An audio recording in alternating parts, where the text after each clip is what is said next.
Grace and peace as we continue our nefarious characters from Scripture into week 2.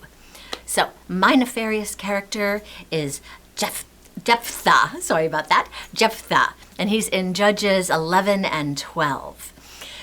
And before I begin, I ask you this question. Is it pronounced wash or warsh? How about if you sit on a sofa or a couch? Our regional dialects make a big difference. And for Jephthah, this will come into play, but not immediately.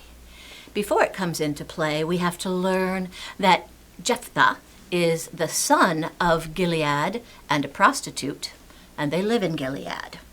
Confusing, right? Not quite so much. But Gilead, the father, has legitimate sons, and the legitimate sons tell the illegitimate Jephthah to get out of Dodge, or Gilead, as the place may be.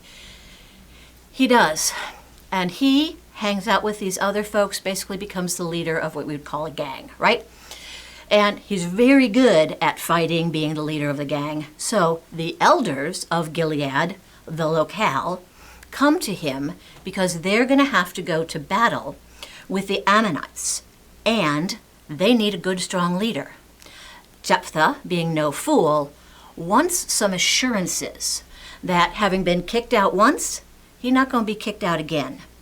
He gets those assurances. So he comes back and he exchanges letters with the leader of the Ammonites. And they both have some different things accounting in their minds about the history, what really happened.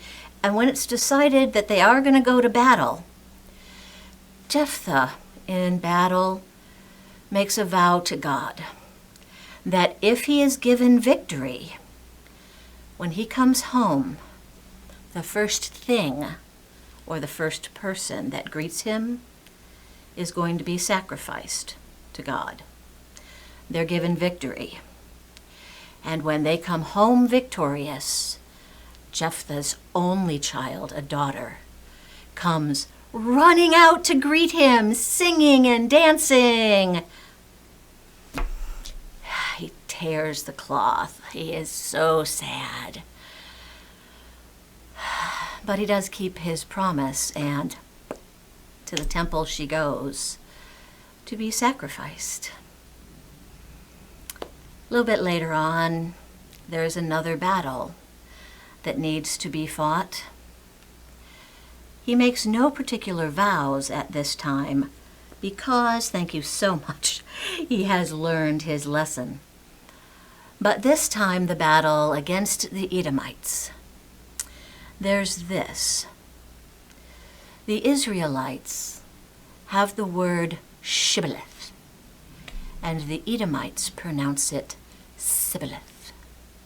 And so, when crossing the river, those who say sibboleth are slaughtered. And what Scripture says is that 42,000 Ephraimites, were slaughtered because they could not pronounce the word correctly.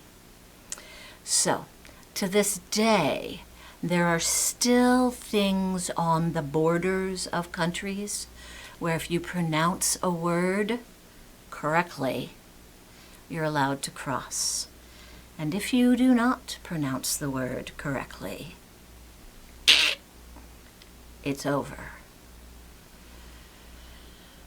Thank you so much, Book of Judges, chapters 11 and 12. Shibboleth, or sibboleth. Wash or warsh? I worked long and hard to drop a particular accent that I had growing up. So we might say that it's just ridiculous, these things we read in Scripture. But I'll tell you, when I was talking like this in some places, my IQ was in doubt. So, it's a fascinating, fascinating piece of history. but God judgeth not the ways that humans judge. And let's be a little thankful for that, shall we? Have an amazing day today, folks.